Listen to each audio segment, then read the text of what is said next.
Have you ever walked into a room and noticed how certain people naturally draw others in?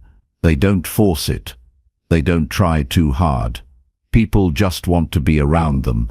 It's not about being the loudest or the most outgoing. It's not about looks, money, or having the perfect life. It's something deeper, something anyone can develop with the right mindset and habits. This video is about helping you become that kind of person. If you've ever felt invisible, misunderstood, or like people just don't stick around long enough to know the real you, this is going to speak to you. Because the truth is, becoming someone others naturally want to be around isn't about changing who you are. It's about bringing out the best in you, consistently, calmly, and intentionally. We're going to walk through a step-by-step approach to becoming the kind of person who makes others feel at ease, respected, and inspired.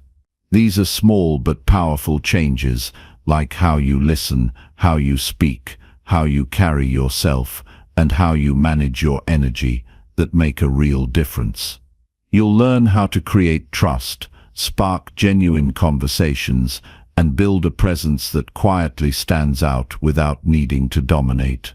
This isn't about learning tricks or pretending to be someone you're not. It's about building character. It's about choosing how you show up in every room, every moment, every day. By the end of this video, you'll understand exactly what it takes to attract deeper friendships, healthier relationships, and more respect from the people around you, not because you're trying to impress them, but because you've taken the time to grow into someone who lives with honesty, focus, and care. So if you're ready to start making real changes, not just feel better for a few minutes, but actually improve your life in a lasting way, stick around. What you'll hear next isn't just good advice.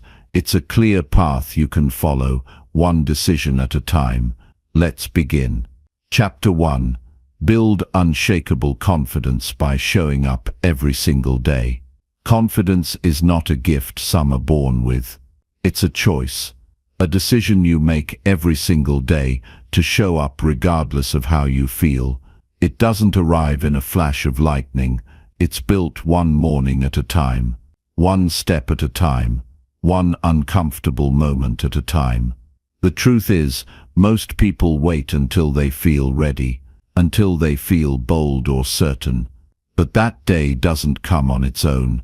It only comes when you stop waiting and start showing up. And not just when you're motivated, especially when you're not. Confidence grows when you keep promises to yourself. When you do what you said you would do, even when it's hard, that's when you start to trust yourself. That's when something deep inside you shifts, and people notice. They don't need to hear your resume or see your success. They can feel your energy, because confidence isn't loud or flashy. It's quiet, it's steady.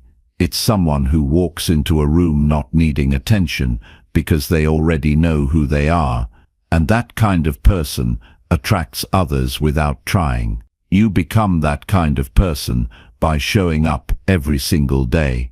Not by being perfect, not by pretending to have it all together, but by being real, consistent, and committed to progress. People trust those who are dependable. People follow those who are reliable. And you trust yourself more when you become someone who takes action, no matter how they feel. That's the real beginning of confidence. It's not about being fearless. It's about moving forward even when you're afraid. You wake up and you feel tired. You still show up. You feel uncertain. You still show up. You failed yesterday. You still show up. Confidence is not about the absence of struggle. It's about your decision to keep moving forward with strength, no matter what is happening inside you or around you. It's built through small actions repeated over time. Waking up on time, saying no when something goes against your values, finishing what you start, facing hard conversations, practicing a skill even when you feel behind. These choices shape your character. They teach your mind that you are capable, that you are someone who follows through, and that belief is powerful. When you start showing up consistently, you stop needing external validation. You stop chasing likes or approval. You stop living based on what others might think, because deep down, you know you've earned your own respect. And when you respect yourself, people will feel that. You won't need to impress anyone. Your presence will do the talking. It doesn't matter how far behind you feel. It doesn't matter what your past looks like. You can start today. You can show up for the life you want to create. Maybe that means getting out of bed on time. Maybe it means making that uncomfortable phone call. Maybe it means speaking up in a room where you'd normally stay silent. It doesn't have to be big. It just has to be consistent, and it has to be real. The people who grow the most aren't the smartest or the fastest. They're the ones who keep showing up, even when it's boring, even when no one is clapping, even when it seems like nothing is working. Showing up means doing what matters, not what's convenient. It means choosing growth over comfort. It means stepping into the room even when your hands are shaking. It means having the discipline to act even when your emotions scream at you to quit. And over time, those choices become your identity. You stop saying, "I wish I were more confident," and start being the kind of person who proves it. This matters because people are drawn to strength, not the kind that dominates, but the kind that's grounded. People feel safe with someone who is centered, someone who's not always reacting or doubting or seeking attention. That safety is attractive. That consistency is magnetic, because deep down, we all want connection with someone who knows themselves and lives with clarity. You don't need to wait until your life is perfect. You don't need to have all the answers. You don't need to feel amazing every day. You just need to make one decision: I will show up anyway. That's where it starts. And once you do, your confidence will grow like a muscle, day by day, step by step, failure by failure, victory by victory. Real growth is not always visible at first. You might not see the reward immediately, but that's where most people quit. They want fast results. But those who endure, those who commit to the process, those who keep showing up even when it feels pointless, those are the ones who transform. You'll notice your posture change, your tone change, your choices change. You'll find yourself walking differently, speaking differently, choosing differently, not because you're pretending, but because you've built something real from the inside out. That's what people are drawn to: authenticity, stability, inner strength. When you walk into a room with quiet certainty, without needing to prove yourself, people take notice. They don't know exactly what it is, but they want to be around it. That's the magnetism that starts with you, and it only comes through consistent self-respect. That self-respect is earned through daily action. If you're wondering where to begin, start simple. Start by deciding one thing you will do every day, something that pushes you forward. Maybe it's reading 10 pages. Maybe it's exercising. Maybe it's calling someone you've been avoiding. The action doesn't matter as much as the discipline behind it. The point is to train your mind that when you say you'll do something, you do it. That shift builds power. Over time, those small actions become habits. Those habits become routines.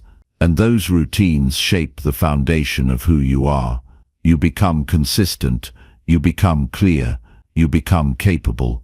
And the people around you feel it. They start to trust you. They open up to you. They follow your lead, because you've done the hard work of showing up for yourself first. Confidence is not something you wait for. It's something you earn, and you earn it by choosing progress over perfection. Action over fear, consistency over excuses. It's not about having all the answers. It's about showing up with the courage to learn. Every time you take action in the face of fear, you prove to yourself that you are stronger than your doubt.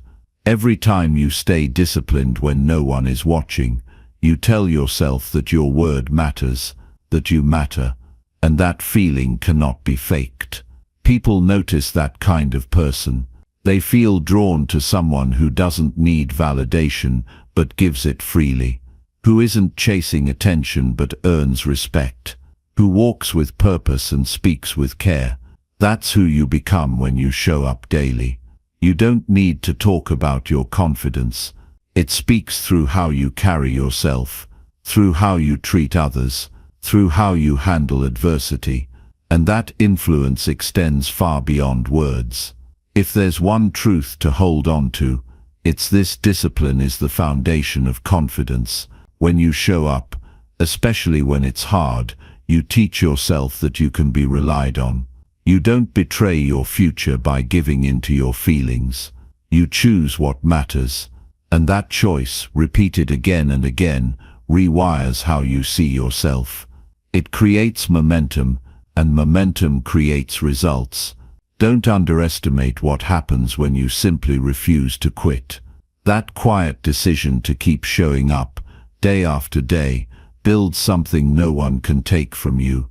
Not setbacks, not rejection, not failure, because those things don't define you anymore. Your identity becomes rooted in your actions, not your outcomes. And that makes you resilient. That makes you magnetic.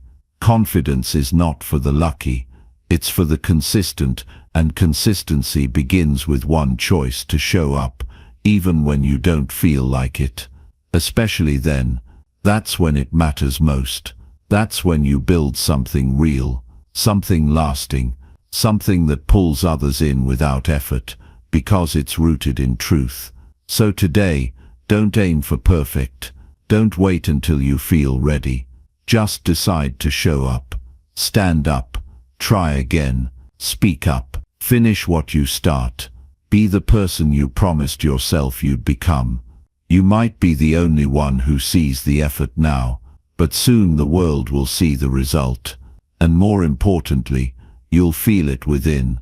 That unshakable confidence, not because everything is easy, but because you have become someone who does what's necessary. Every single day. That's what makes you magnetic. And it starts right now. Chapter 2. Listen deeply to understand others with full attention. Most people hear, but very few actually listen.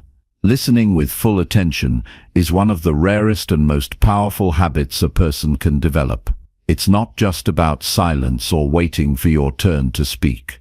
It's about giving someone your complete presence, your full mind, your undivided heart. People remember how you make them feel, and nothing makes someone feel more valued than being deeply listened to. When you listen like that, you don't just hear words. You hear emotion, intention, hesitation, truth. You connect not just to what is said, but to what is meant. That kind of listening builds trust. It builds respect, and it builds connection that no charm or cleverness can ever replace. You don't need to be the smartest person in the room to stand out. You just need to care enough to listen. When someone talks to you and feels that you're truly there with them, they open up, they drop their guard, they speak honestly, and that moment of openness changes everything. Most people are not looking for advice. They're looking to be heard. They're looking for someone who can sit with them in their thoughts without judgment, without interruption, without distraction. That presence is rare, and that's why it's powerful. When you give someone your full attention, you tell them without needing words that they matter, and people never forget that feeling. We live in a world full of noise, constant scrolling, short attention spans, half-hearted conversations. That's why full attention is magnetic. It's unusual, it's unforgettable, and the more you practice it, the more people feel drawn to you, because they feel safe and seen in your presence. To truly listen, you must slow down. You must let go of the urge to respond quickly. You must resist the habit of forming your reply while the other person is still speaking. That habit blocks real connection. You cannot understand someone if you're only half with them. Being present means you're not waiting to talk. You're focused on learning.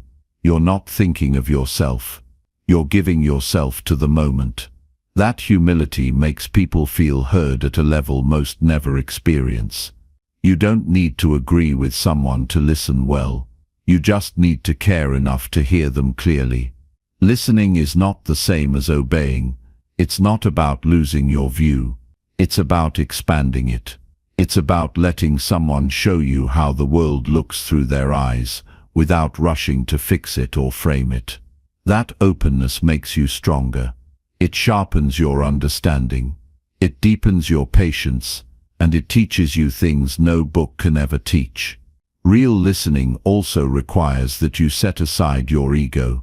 If you're always trying to be right or prove a point, you'll miss what's really being said. Sometimes, the most respectful thing you can do is allow silence to stretch. Don't rush to fill every pause. Silence often carries more truth than speech. It gives space for the other person to find their words. It shows that you're not in a hurry to move on. That space is where honesty lives. Listening is not passive. It's an active skill. It takes discipline to keep your mind from wandering. It takes humility to accept that you don't already know what the other person means. It takes strength to stay fully present even when the topic is uncomfortable. But when you do, you create something rare, real understanding. And with understanding comes influence, trust, and connection. You'll notice that the people who are most respected are often the ones who speak less and listen more. They don't dominate conversations. They don't interrupt to steer the topic toward themselves. They make others feel heard. And because of that, people are drawn to them. Not because they seek attention, but because they give attention so freely. That kind of presence is grounding. It's calming, and it's deeply attractive. If you want to build stronger relationships, don't try to impress people, try to understand them. Ask questions not to look smart, but to show that you care. Look into their eyes. Notice their tone. Pay attention to what they're not saying. These things tell you more than words ever could. When someone is speaking to you, make them feel like nothing else matters in that moment. Not your phone. Not your plans. Not your opinions. Just them. That choice, practiced again and again, turns you into the kind of person others trust with their truth. Listening deeply also teaches you to manage your emotions. It teaches you patience. Sometimes you'll hear things that trigger you, challenge you, or frustrate you. But instead of reacting, you learn to breathe, absorb, reflect. That pause is powerful. It gives you control. It helps you respond with wisdom instead of impulse. And that response builds respect. It shows maturity. It shows you've trained yourself not just to speak well, but to understand deeply. You don't need to be liked by everyone, but if you want to be respected and trusted, learn to listen better than anyone else. Because people will always seek those who make them feel understood. In business, in friendship, in family, every great connection begins with deep listening. And the better you listen, the more clearly you'll see people. You'll hear the things they're afraid to say. You'll notice the moments when they hesitate. You'll understand their needs before they speak them out loud. And in those quiet observations, you'll gain insight, power, and influence. But more than that, you'll become someone people want to be around. Not because you're loud, or entertaining, or impressive, but because they feel peace around you. Because they don't have to try so hard. Because they feel accepted. And in a world full of noise, that peace is rare. You can start small. The next time someone speaks to you, put your phone away, look them in the eye. Don't interrupt. Don't plan your reply. Just listen.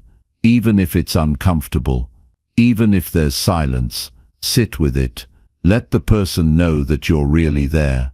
That moment might feel small, but it matters, because it's in the small moments that trust is built, and it's in trust that real influence is born. Listening is not about you, it's about the other person. It's about setting aside your need to be heard and giving someone else the space to be fully seen. And that, more than anything else, makes you magnetic.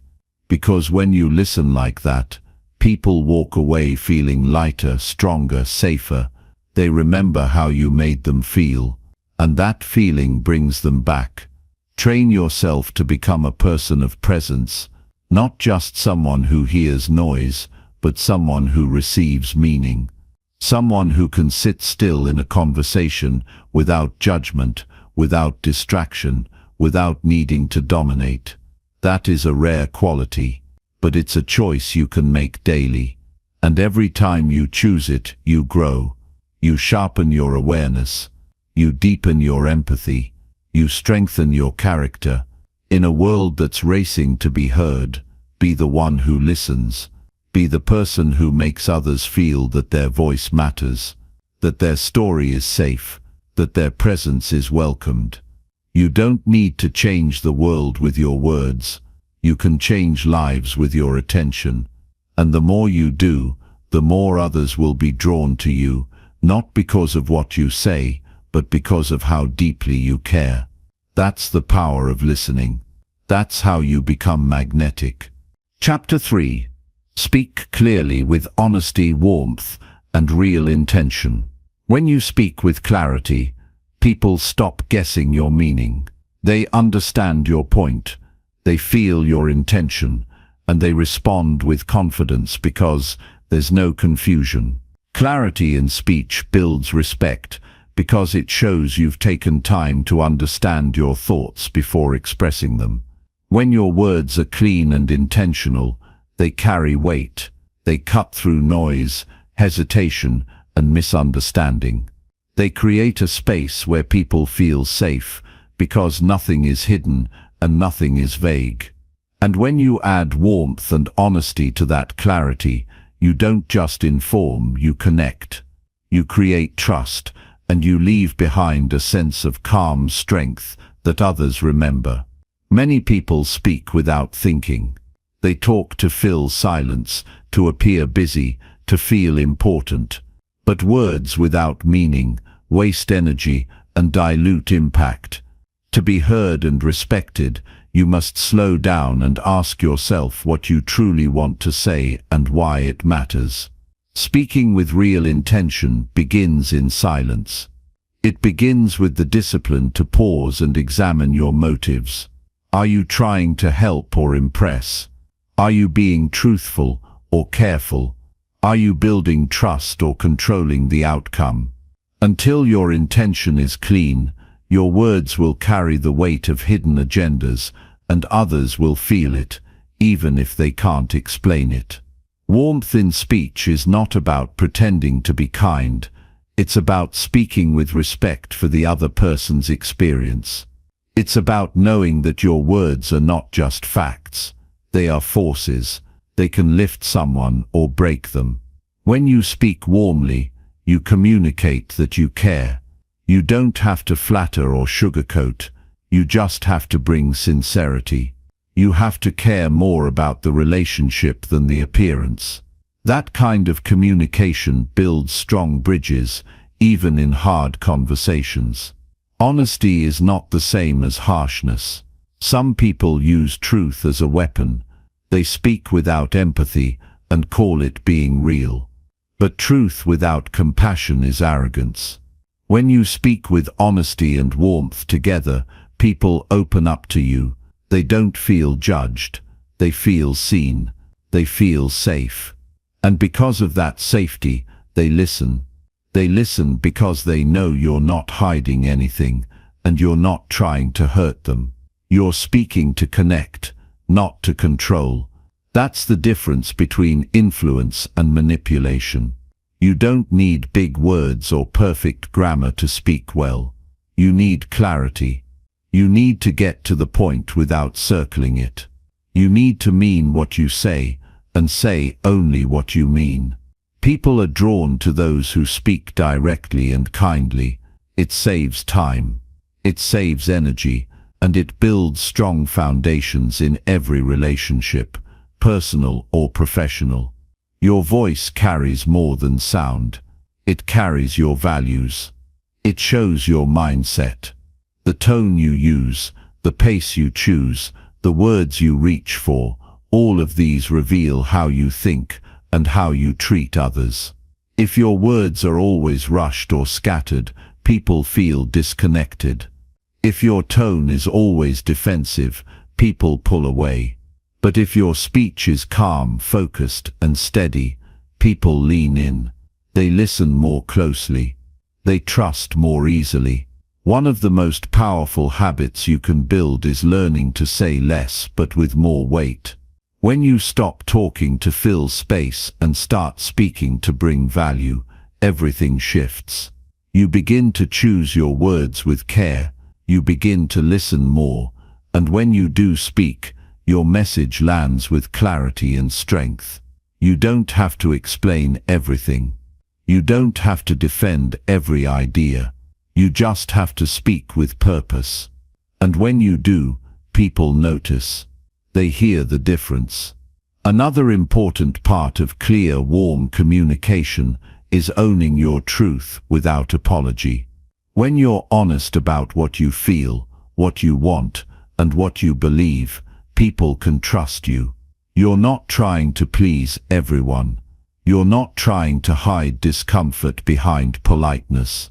You're bringing your whole self into the conversation, and that kind of presence is rare. It shows self-respect, and it invites mutual respect in return. It also matters how you respond under pressure. Can you speak with clarity when you're uncomfortable? Can you stay calm and respectful when you're challenged?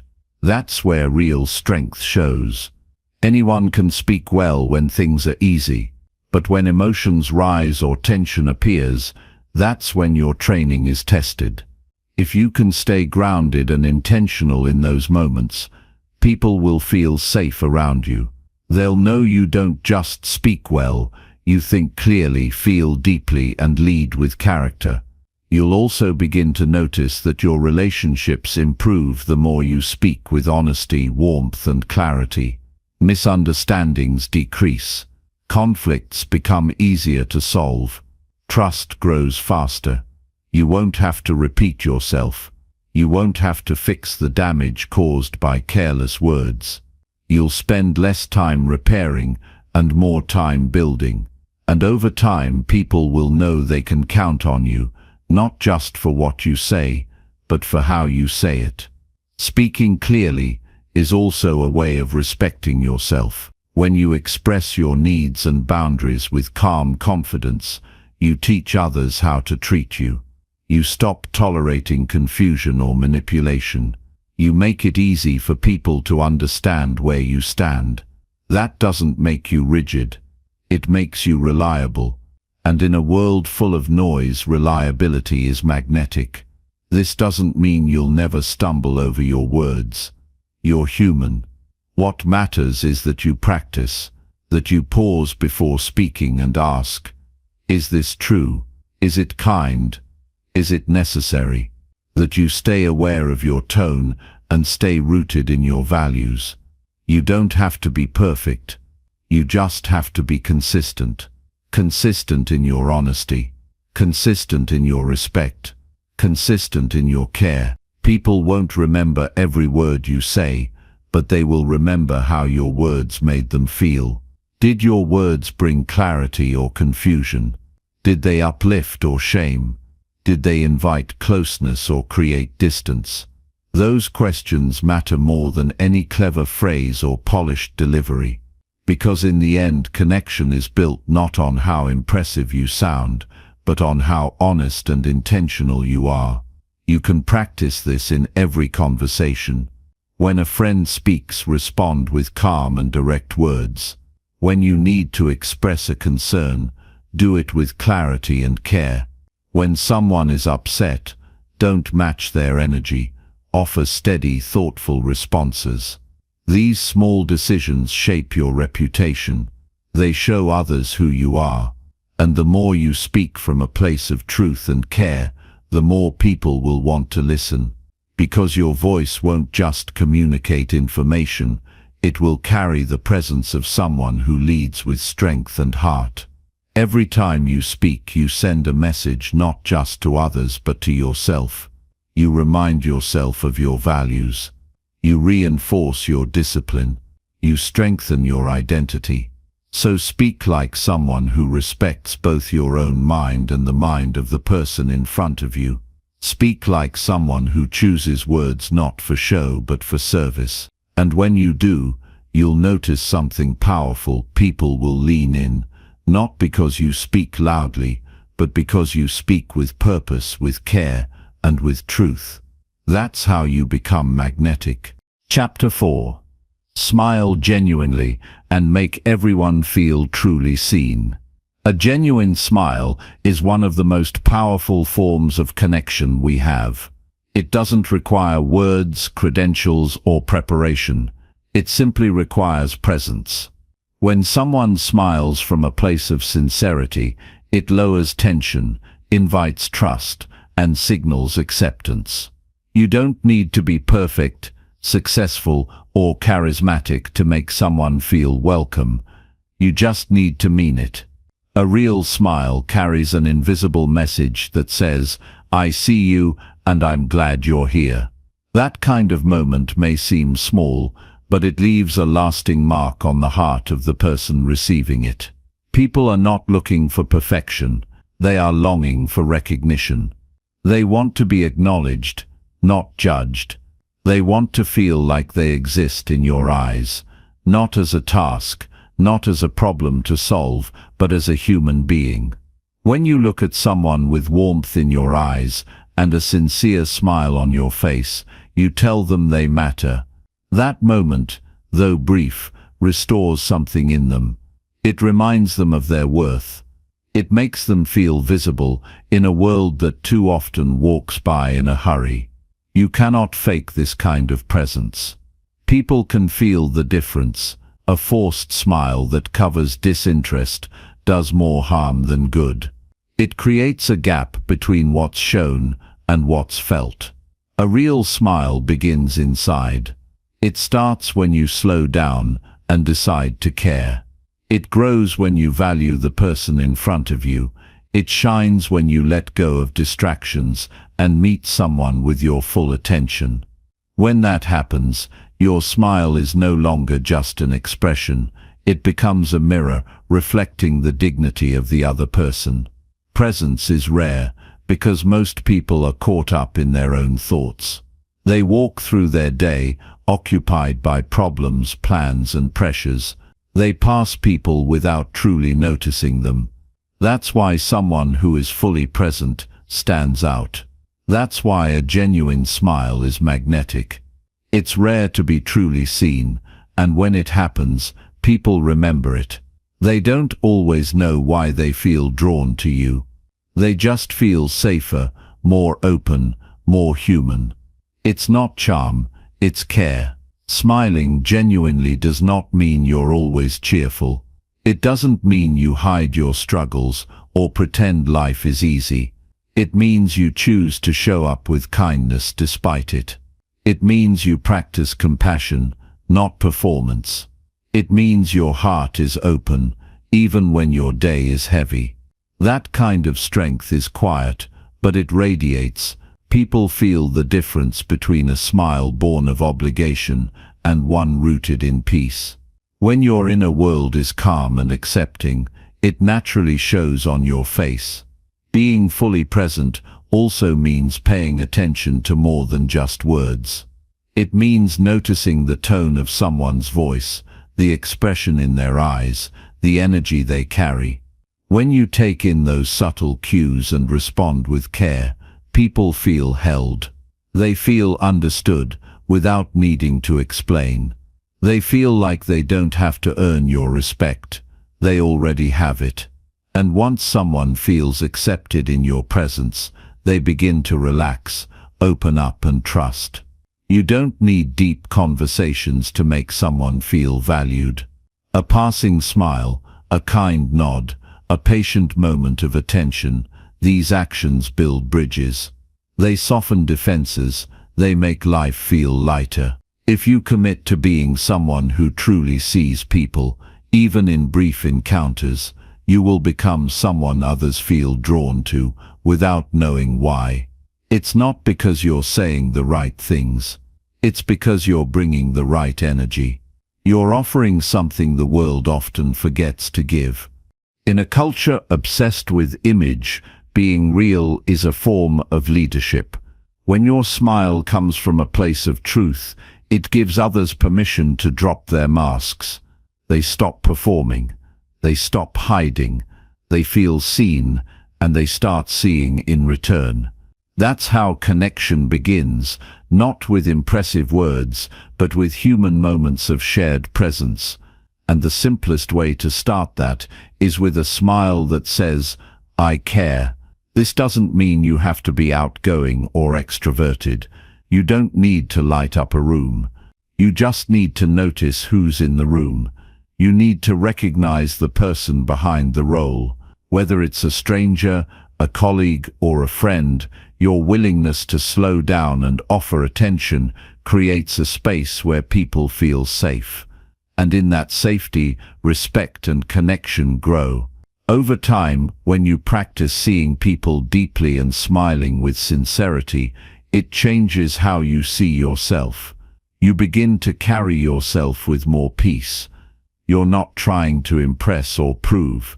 You're focused on being present and being kind. That inner shift affects your posture, your tone, your pace. It makes you more approachable, more grounded, more trusted, and that energy, consistent and quiet, draws others in. You don't need to fix people to make a difference. You don't need to rescue them or offer advice. Most of the time, people don't want answers. They want to be acknowledged. They want to be received without judgment. Your calm presence and genuine smile can offer that. And when you do it consistently, you create a pattern of safety around you. People start to open up more easily. They start to feel better simply by being near you. That is the power of presence. Every interaction is a chance to practice this. The grocery clerk, the neighbor, the co-worker walking by, all of them carry stories you'll never fully know. But if you treat each one like they matter, if you offer a smile that reflects their worth, you become someone who uplifts without trying to be uplifting. Your life becomes a source of quiet healing for others, and without forcing anything, you begin to build a reputation of trust and strength. In moments of conflict or misunderstanding, your ability to stay present and respond with a soft, sincere expression can shift the energy. Instead of escalating, you calm. Instead of defending, you listen. Instead of controlling, you hold space. That approach disarms tension. It opens a path for honesty, and often just feeling seen is enough to change someone's day. You may not solve their problems, but you've given them something real, your full, caring attention. When people feel truly seen, they grow, they rise, they become more of themselves. And often that growth begins not in long conversations, but in small moments of recognition. A look, a smile, a pause. These are the simple habits that deepen every relationship you have. They cost nothing, yet they carry the weight of presence and intention. Living this way takes practice. It means choosing presence over distraction, sincerity over performance, and care over convenience. It means showing up with eyes that notice and a heart that welcomes. It means choosing to make the people around you feel visible, respected, and safe, not because they've earned it, but because you've decided to lead with values. If you do this consistently, day after day, people will remember you, not because you said the perfect words, but because you made them feel important. You gave them dignity through your presence. You brought warmth where there was coldness. You became someone they trust, not because of charm or appearance, but because of your steady, genuine human connection. That is what makes you a people magnet. Chapter 5. Practice kindness by giving more than you expect. Most people go through life measuring what they give against what they expect in return. They hold back kindness until it's earned. They ration their generosity based on how much appreciation they think they'll receive.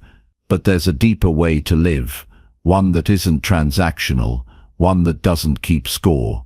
When you practice kindness without conditions, when you give without needing recognition, something inside you shifts. You no longer operate from scarcity. You begin to live from abundance. And that quiet strength changes how others experience you. True kindness doesn't wait for the perfect moment. It doesn't need an audience. It shows up in small actions that seem ordinary on the surface, but carry great weight underneath. Holding a door, remembering a name, checking in on someone who's struggling, offering a sincere compliment. These moments may take little effort, but their impact is often lasting. And the key is to do them with no strings attached. Not for approval, not to be noticed, not to manipulate a future favor, but simply because you've decided to live generously. When you give more than you expect, you separate yourself from the world of silent negotiation. You're no longer calculating your worth based on what others give back. You're leading from a place of inner freedom. That kind of freedom is rare, and people notice it. They may not always thank you. They may not always respond how you hoped.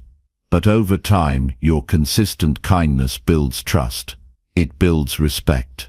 It becomes the reason people feel comfortable around you, even if they don't know exactly why. Living this way doesn't mean becoming a doormat. It doesn't mean giving in to every demand or overextending yourself to please others. It means choosing generosity as a principle, not a reaction. It means setting boundaries without bitterness, offering help without seeking control, and walking away from praise without needing it to feel whole.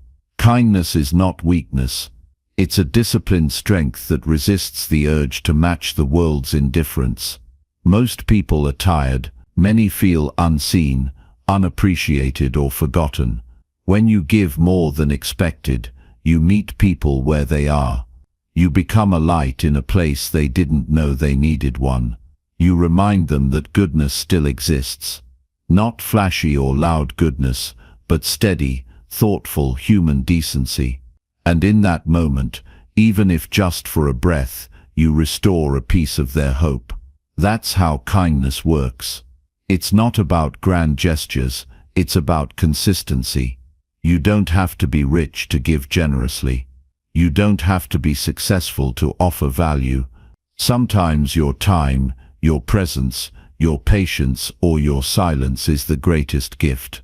To listen when someone's hurting, to speak gently when tempers are high, to forgive when holding a grudge would be easier. These are the deeper acts of kindness. They require character. They ask you to rise above ego, and in doing so you become the kind of person others feel safe around. When you choose to be kind beyond expectation, you also train your mind to see more clearly. You begin to notice what others overlook. You start to pick up on moments that could use a gentle word or a helping hand. This awareness deepens your relationships. It sharpens your empathy. You don't just go through your day focused on yourself. You become attuned to the needs of others. And that awareness turns into opportunity. Every room you enter becomes a place where you can add quiet value. But this path requires patience. Not everyone will respond with gratitude. Some people may take your kindness for granted. Some may doubt your intentions, but that's not your responsibility.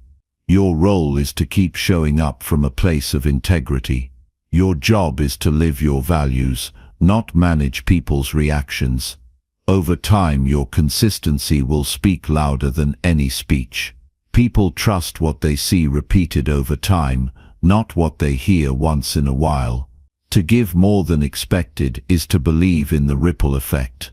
You may not see the immediate results of your kindness, but it travels.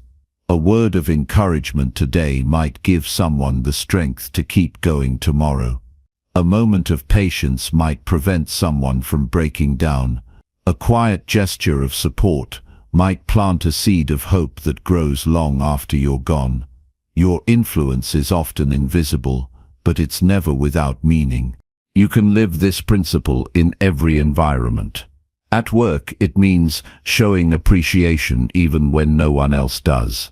At home, it means being gentle when you're tired. In your community, it means extending grace to people who don't think or live like you. You don't need the perfect words. You just need the right spirit. A spirit that says, I will offer more than what's required, not because it benefits me, but because it defines me. The world will sometimes tell you to hold back, that people will take advantage. That being too kind is naive. But strength is not measured by how guarded you are, it's measured by how grounded you are. When you know who you are and what you stand for, kindness becomes your standard, not your strategy. You give because that's who you are, not because you expect something in return. And that kind of clarity makes you powerful in the quietest way. There's also a kind of kindness that goes inward. Giving more than expected doesn't mean neglecting yourself. It means treating yourself with the same compassion you offer to others. It means forgiving your past mistakes, speaking to yourself with dignity, and honoring your limits. The more whole you feel inside, the more you can give freely without resentment. Self-respect and kindness are not in conflict.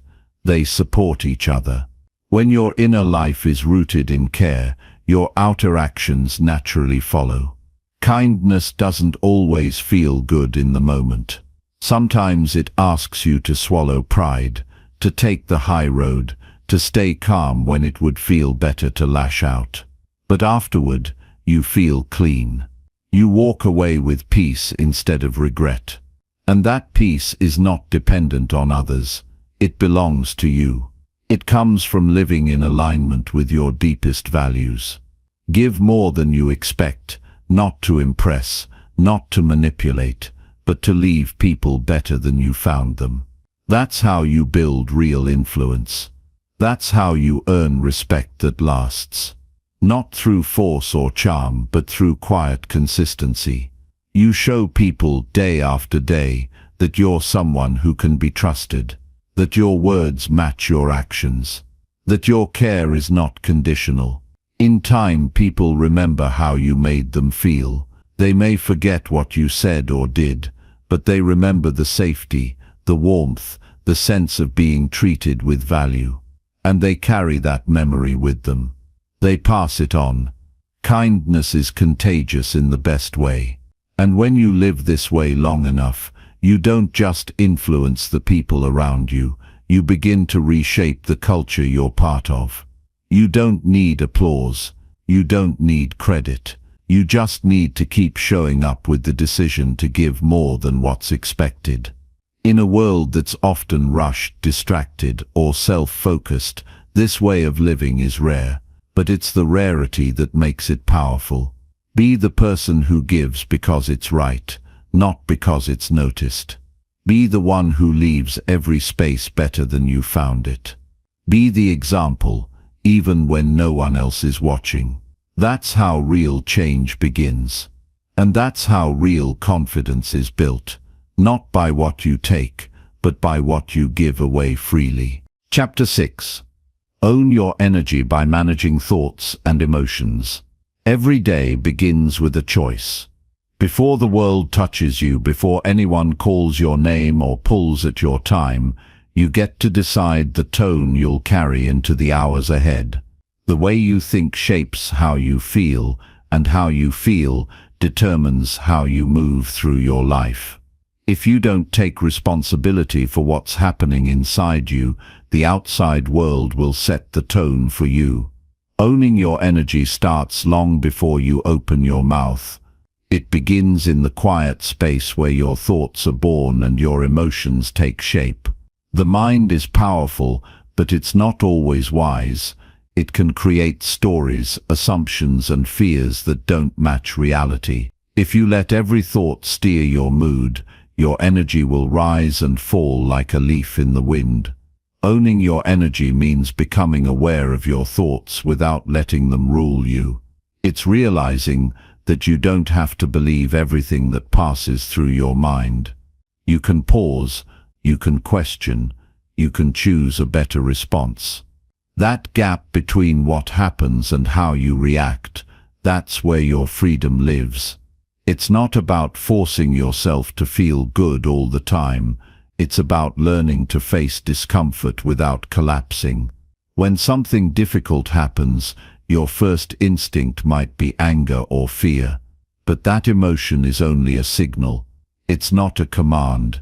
You can observe it, name it, and decide what comes next.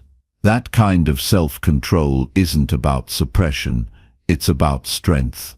It's about guiding your internal world so you don't become a victim of it. Your emotions are not your enemy. They're messengers. They reveal what you value, what you fear, and what you've been avoiding. But if you ignore them or pretend they don't exist, they'll come out in ways you can't control.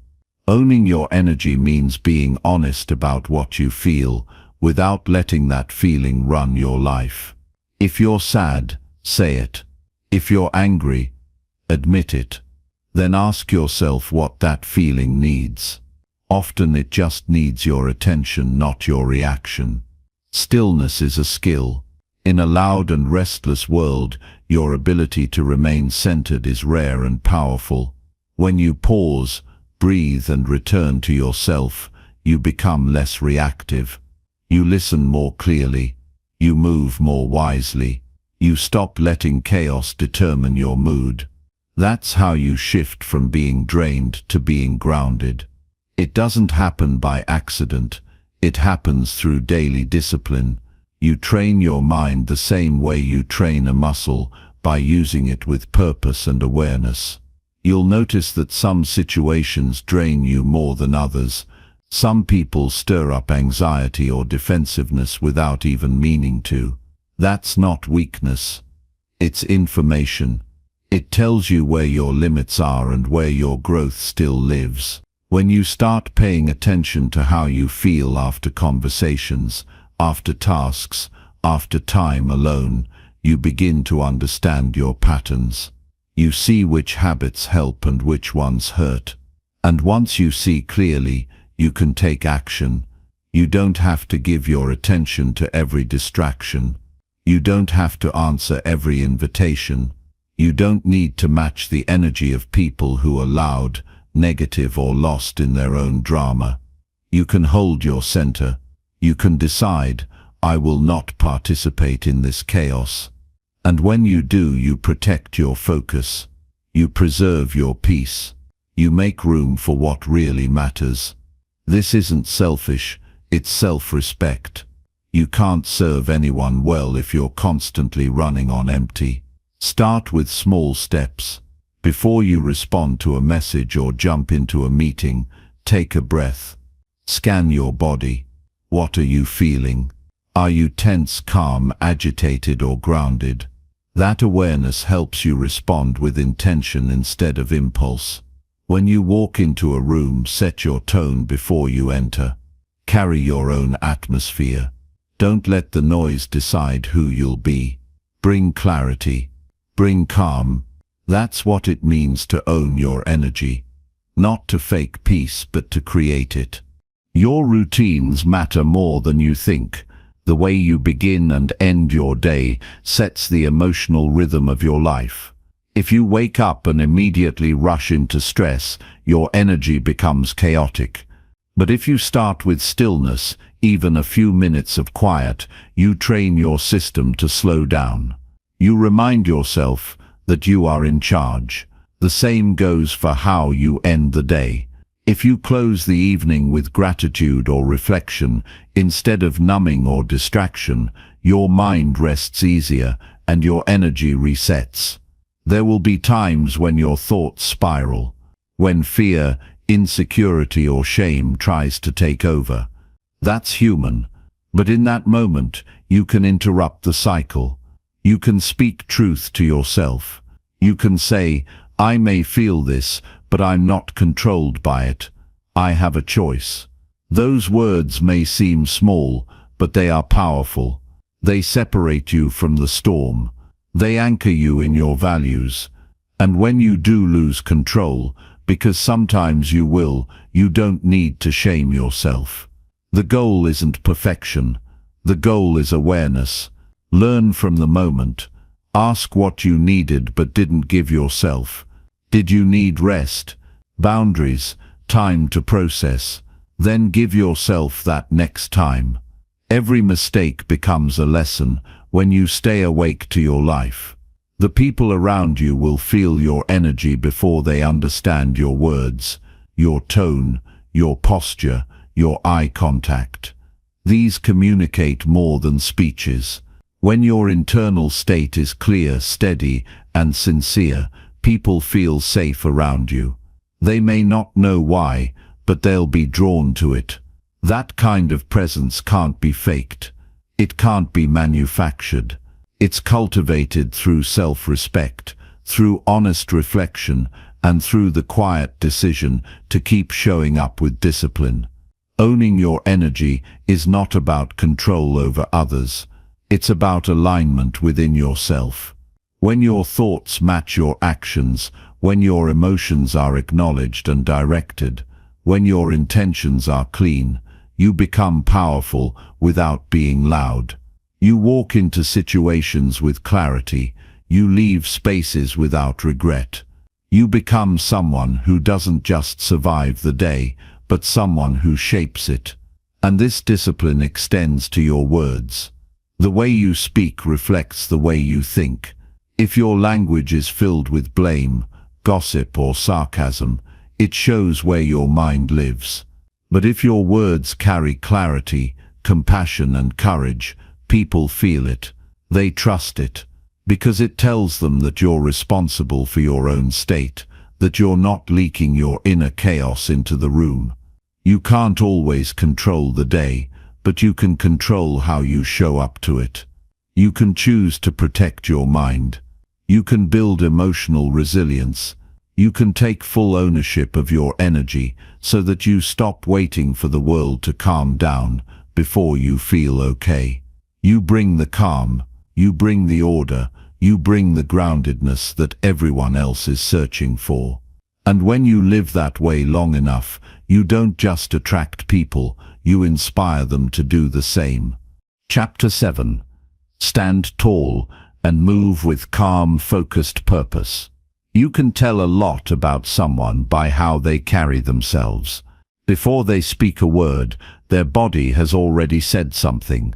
The way a person enters a room, how they stand, how they walk, how they hold their head, these are all silent signals. They tell others whether this is someone who is centered or scattered, present or distracted, confident or unsure. Standing tall isn't just about posture. It's about presence. When you carry yourself with calm, focused intention, you don't have to convince anyone of who you are. You simply show up, and that's enough.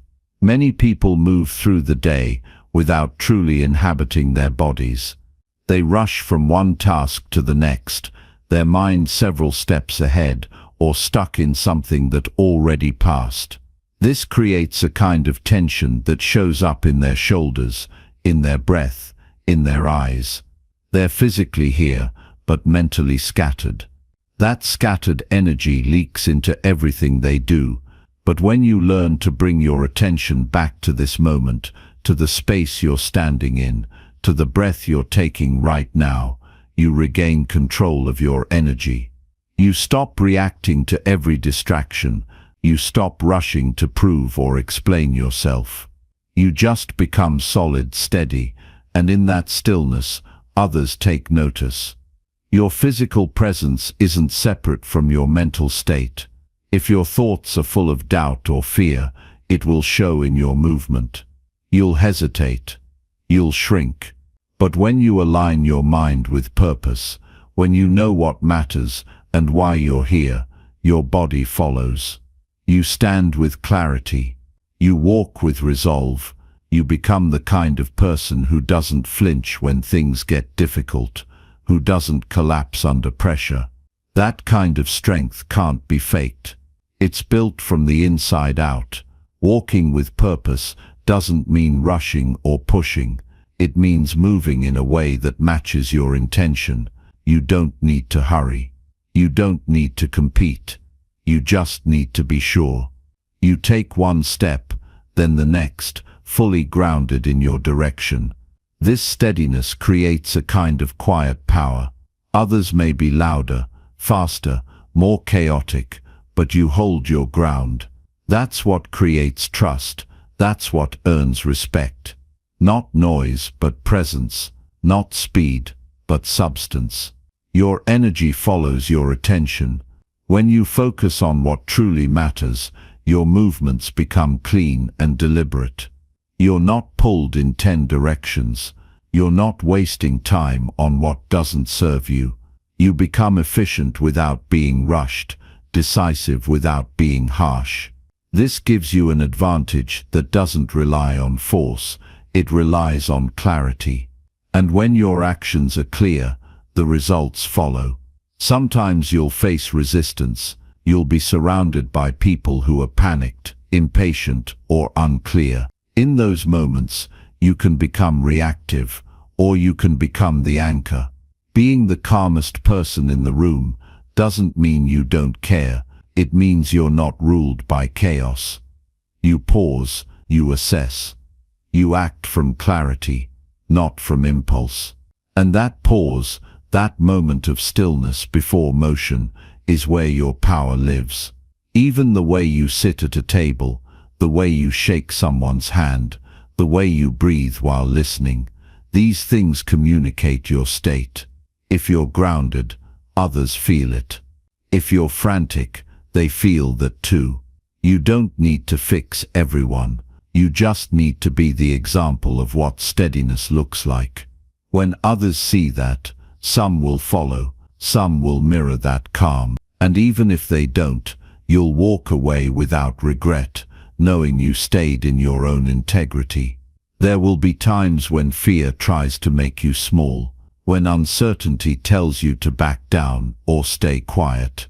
That's when you stand a little taller, not in defiance, but in decision. You decide not to shrink. You decide not to let fear speak louder than your purpose. This doesn't mean you have all the answers. It means you're willing to keep showing up anyway. You lead not by dominance, but by steadiness. You inspire not by performance, but by consistency. Being focused doesn't mean being rigid. It means knowing where you're headed and being flexible in how you get there. It means staying open to feedback, to change, to growth, without losing sight of your direction. You move with purpose, not perfection. And when things don't go as planned, you adjust without losing your calm. You breathe. You reassess. You continue. That ability to stay grounded when the plan shifts is what separates those who survive from those who rise. You'll notice the difference in small moments. When others panic, you take a breath. When someone tries to pull you into conflict, you stay centered. When things don't go your way, you don't spiral. You step back. You recalibrate. You keep moving. This is what it means to walk with focused purpose. You're not chasing anything.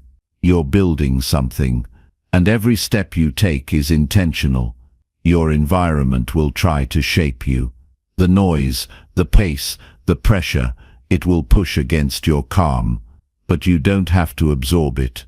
You can hold your own tone. You can create a rhythm that supports your values. This isn't about avoiding challenge. It's about choosing your response. When you walk into a difficult situation and remain composed, you shift the dynamic. You remind others that there's another way to move through the world, one that's not frantic, not reactive, not superficial but real.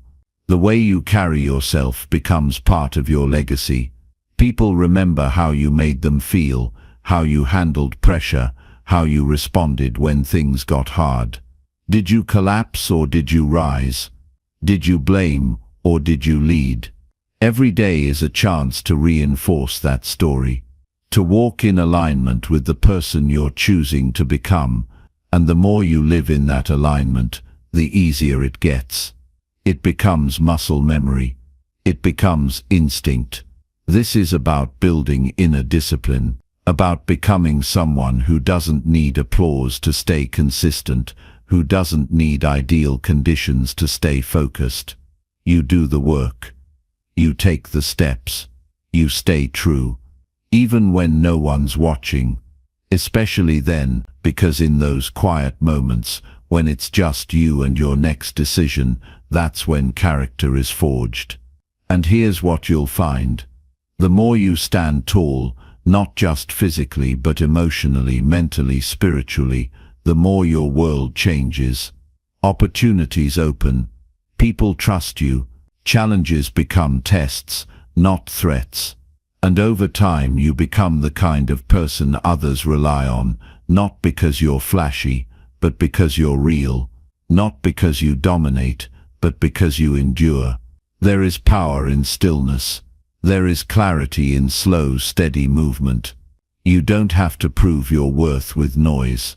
You prove it by showing up, again and again, grounded, present, and intentional. Let others rush, let them react. You'll move with purpose, you'll speak when it counts, and you'll keep walking forward, head high, heart steady, completely sure of the path beneath your feet. Chapter 8. Ask thoughtful questions that invite trust and openness. The questions we ask shape the quality of the relationships we build. When you ask with care, with real curiosity, and with no agenda other than to understand, people feel it. They feel the difference between being interrogated and being invited to share. It's easy to talk about ourselves, to jump in with our own stories or opinions. But it takes more depth to pause, to lean in, and to say something that makes another person feel safe enough to open up. Most people don't really listen. They wait for their turn to speak. They ask questions just to keep the conversation going, not to uncover something deeper. That's why thoughtful questions stand out. They're not about making conversation, they're about creating connection. When you ask someone how they're doing, and you really mean it, they know. It's in the way you look at them, the tone in your voice, the patience in your silence after the question. You're not trying to fix anything. You're not fishing for drama. You're just giving them space to be real. Asking a thoughtful question starts with being present. If your mind is somewhere else, your words will feel hollow. But when you're truly tuned in, you pick up on subtle cues, something in their tone, a shift in their energy, a hesitation in their answer. That's when you go deeper. That's when you gently ask, what's been weighing on you lately, or what's something you haven't said out loud in a while. These kinds of questions can't be rushed. You can't ask them and then look at your phone. You have to stay there, open, without judgment, letting the silence stretch long enough for the truth to surface. Trust doesn't appear overnight. It's built, moment by moment, interaction by interaction. And one of the fastest ways to build it is to show someone that you see beyond the surface, that you're not just interested in the easy answers, that you care enough to ask something they didn't expect, but something they needed. That moment when someone pauses, surprised by your question, is where the connection deepens, not because you said the perfect thing, but because you showed them that they matter. There's a certain courage in asking questions that invite realness. It means you're willing to hear things that might be uncomfortable, things you weren't prepared for. But if you stay open and you don't try to control the answer, what unfolds is often richer than anything you could have planned. When someone realizes you're not judging them, not steering them, not looking for a specific answer, they relax. Their guard comes down, and in that space, honesty can bloom. You don't need to be a therapist to ask meaningful questions. You just need to care. You can ask a friend, what's something you've been carrying alone, or what's one thing you wish people understood about you. You can ask your partner, what makes you feel most supported by me? You can ask a coworker, what part of your work do you wish got more recognition? These aren't complex questions, but they cut through the noise. They show that you're willing to go below the surface. Sometimes people hesitate to ask deeper questions because they're afraid it will be awkward. But real connection often begins on the other side of awkward. You don't need to force anything. You just need to be sincere. If it feels natural, ask. If it doesn't, wait. The point isn't to pry, it's to invite. And when someone doesn't want to go there, you respect that. You give them room. You ask with grace, and you receive their answer, or their silence with the same grace. There's a certain peace that comes from being with someone who knows how to ask without pressure. It feels like a breath of fresh air. You don't feel evaluated. You don't feel rushed. You feel seen.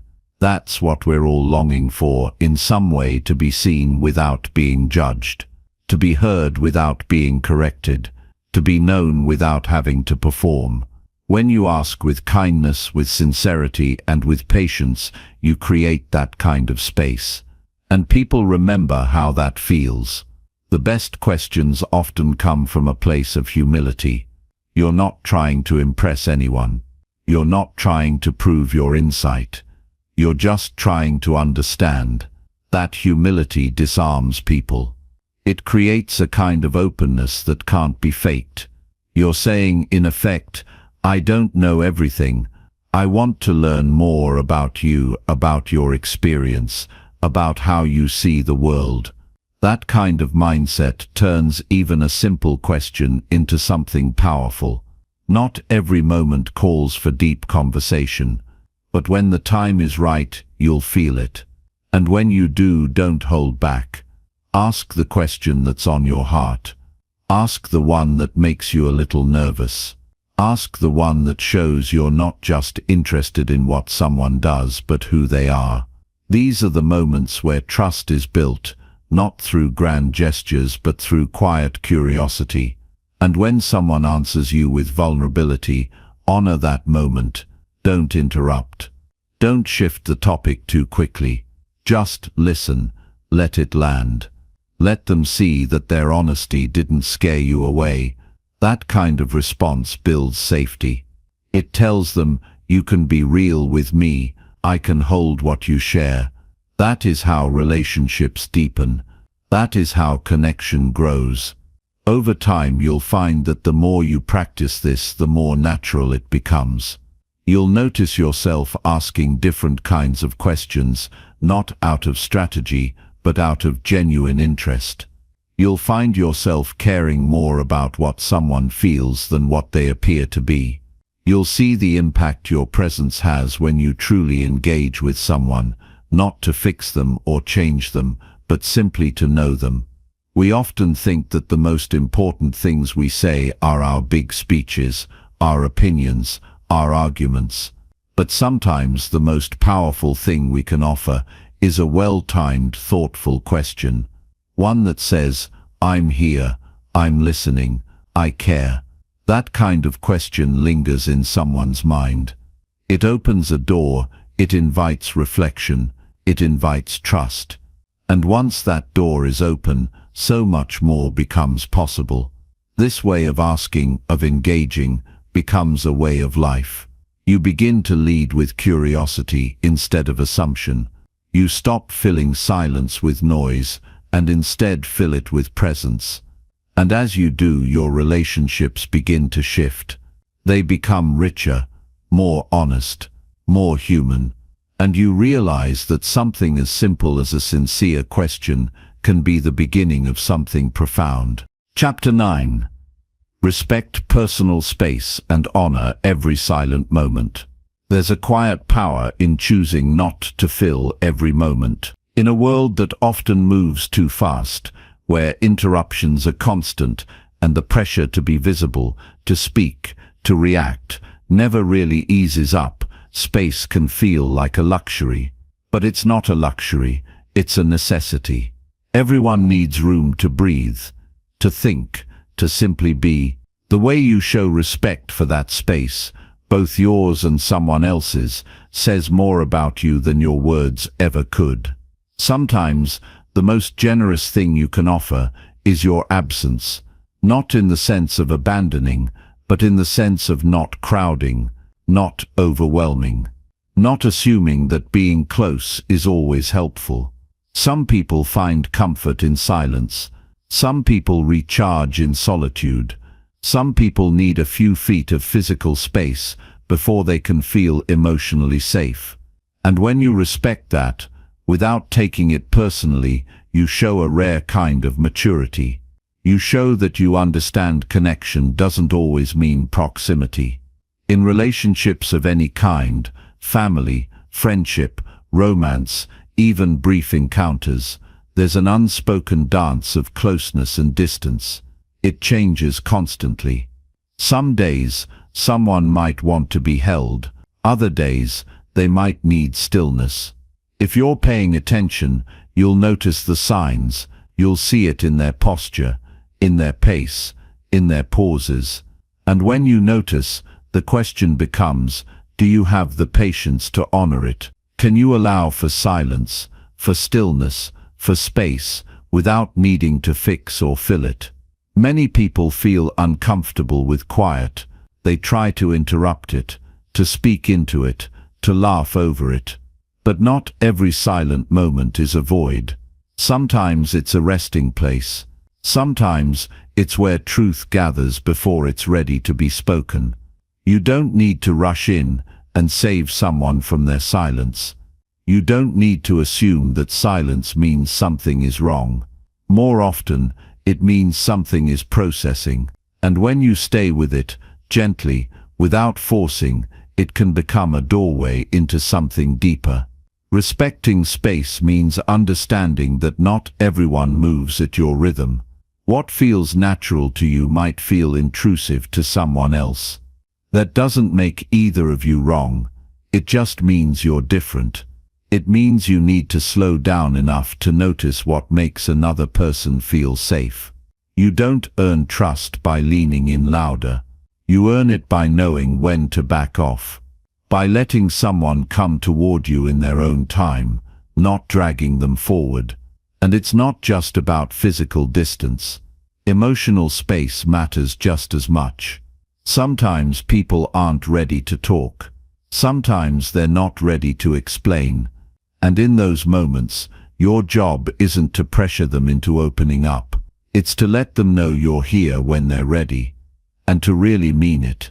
That kind of patience is rare. That kind of patience tells someone, you don't owe me your story. But if and when you want to share it, I'll be here. There's also something sacred about honoring your own space. You don't have to be available all the time. You don't have to respond immediately. You don't have to be in constant communication to prove your care. Sometimes the most respectful thing you can do for yourself and others is to step back, to let your nervous system settle, to turn off the noise and sit quietly with your own thoughts. That silence, too, has wisdom in it. We've been trained to believe that if a moment is quiet, it's empty. But it's not. It's full of possibility. In the silence between words, emotions reveal themselves. In the space between interactions, people remember who they are. In the stillness between movements, there is rest. There is clarity. There is balance. And when you learn to honor those pauses instead of rushing past them, you start to experience relationships on a completely different level. You begin to notice how peaceful it feels to be around someone who isn't trying to impress you, someone who isn't trying to entertain you, someone who simply allows the moment to be what it is. That kind of presence is rare, and it's healing, because it means you don't have to perform. You don't have to keep the conversation alive just to avoid discomfort. You can just sit, just breathe, just be. Children understand this naturally. Watch how they play side by side, not always talking, not always interacting, just coexisting in peace. They haven't yet been trained to fear silence. They haven't learned to equate space with rejection. They understand instinctively that love doesn't always look like closeness. Sometimes love looks like letting someone be. When you carry that understanding into your adult relationships, everything changes. You stop needing to be right up against someone to feel close to them. You stop fearing the quiet. You begin to see that space isn't a threat. It's a gift. It gives each person room to grow, to breathe, to come back to the connection with more clarity, more ease, more intention. Think about how different your interactions would feel if you stopped trying to fill every pause. If you stopped thinking of silence as awkward and instead saw it as honest. Imagine how deeply you could listen if you weren't already planning your next sentence. How open others would feel around you if they knew they didn't have to explain every mood, every moment. That kind of presence is transformative. It makes people feel safe. It makes people feel respected. And that respect goes both ways. When you ask for space, ask with grace. When you offer space, offer it without resentment. Let it be clean. Let it be sincere. Don't give someone distance and then punish them for taking it. Don't say you're fine with silence and then fill it with tension. Mean what you say. Let your energy match your words. That's what makes space feel safe. Not just the absence of pressure, but the presence of acceptance. Over time, you'll come to realize that the people who make the biggest impact on your life are often the ones who know how to hold space. The ones who can sit with you in silence without making you feel alone. The ones who can stand beside you without needing to be the center. That's not a loud kind of love, but it's a lasting one. It stays. It holds steady. It honors every unspoken truth.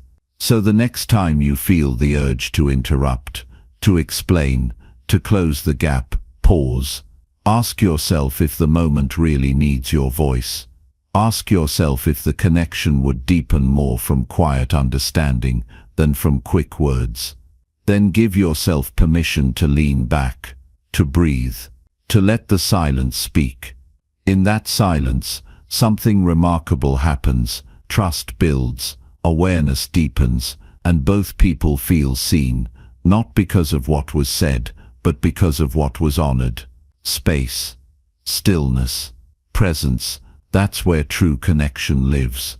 Not in the noise, but in the gentle respect for what doesn't need to be said. Chapter 10. Lead your life with values that attract real connection.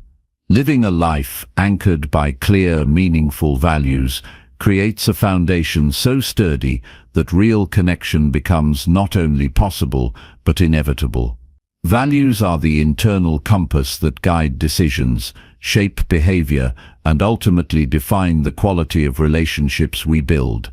When you live aligned with your deepest principles, You attract people who resonate with the same authenticity, creating bonds that are grounded in trust and mutual respect rather than superficiality or convenience. True connection starts from within. It cannot be manufactured through charm or manipulation. It requires a deliberate choice to live with integrity. Integrity means showing up as your genuine self, even when it's uncomfortable or unpopular. It means being consistent in what you say and what you do, honoring promises made to others and to yourself. This kind of steadfastness builds a quiet power around you, a magnetic force that draws others in without needing to push or persuade. People sense when someone is whole and trustworthy, and that sense fosters lasting relationships. Leading your life with values also demands clarity about what truly matters. Without a clear understanding of your core beliefs, it's easy to get lost in distractions or to adopt others' expectations as your own. Reflection and self-awareness are necessary to identify these values. What principles feel non-negotiable to you? What kind of person do you want to be, regardless of the situation or who's watching? When these answers become clear, your actions begin to reflect them naturally. This alignment not only steadies your own path, but invites others to walk alongside you in mutual respect. The ripple effect of living by values reaches far beyond yourself. When you treat people with kindness, honesty, and respect, not as a strategy but as a way of life, those around you feel safe to do the same. This mutual respect creates an environment where vulnerability is welcomed, where people are willing to share their true thoughts and feelings without fear of judgment. Connection deepens because it is built on authenticity, not performance or pretense. Consistency in values also cultivates patience. Genuine connections don't happen overnight. They require time, trust, and sometimes discomfort. Leading with values means being willing to stay committed even when relationships face challenges or misunderstandings. It's choosing to listen instead of react, to forgive instead of hold grudges, and to seek understanding rather than winning an argument. This kind of perseverance nurtures connections that can withstand life's inevitable ups and downs. Another crucial aspect is humility. Leading with values doesn't mean rigid perfectionism or self-righteousness. It means acknowledging your own limitations and mistakes with grace. When you show vulnerability by admitting where you've fallen short, you model authenticity. This honesty invites others to be real too, dissolving barriers and fostering deeper trust. Humility combined with accountability becomes a powerful foundation for meaningful relationships. Boundaries too are essential in this process.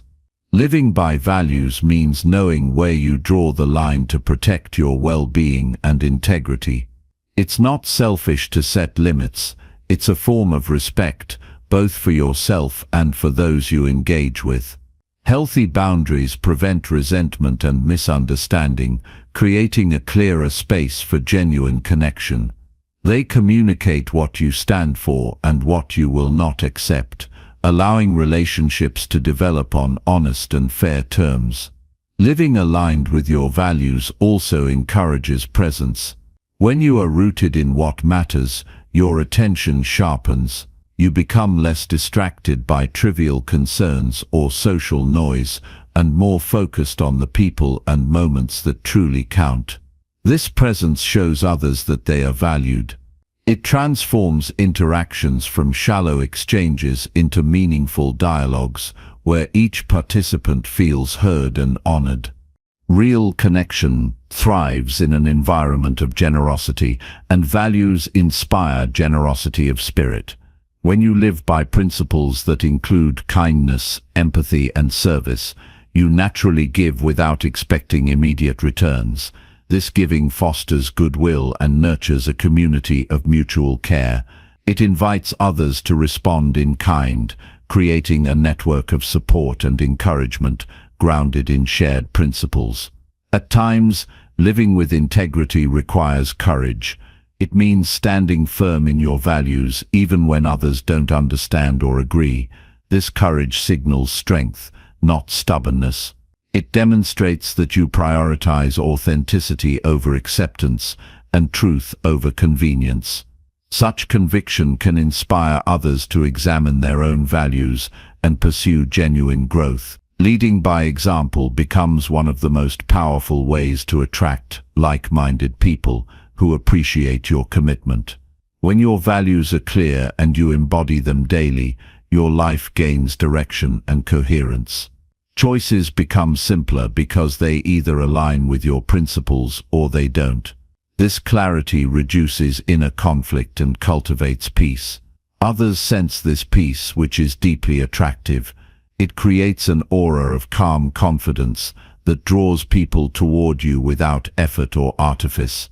In relationships, this alignment also leads to honest communication.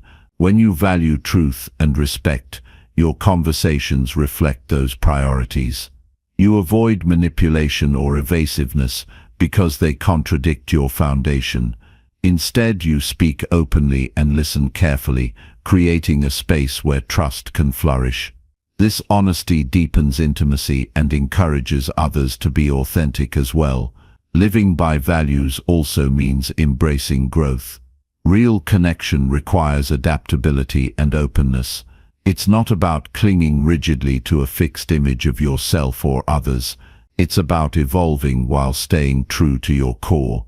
This balance between steadiness and flexibility is what allows relationships to grow and deepen over time, rather than stagnate or fracture under pressure.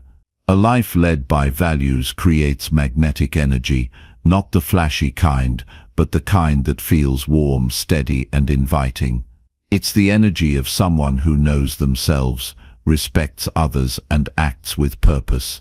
This energy invites people to come close, to trust, and to engage fully.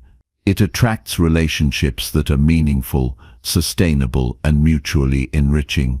At the heart of it all, leading your life with values is about connection to something greater than momentary desires or external approval. It's about living deliberately, with awareness and intention. This approach transforms relationships from mere encounters into profound connections that nurture the soul and enrich the journey.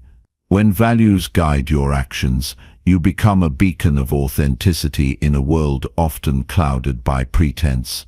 You invite others to lower their masks, to be themselves, and to build bonds rooted in reality and respect.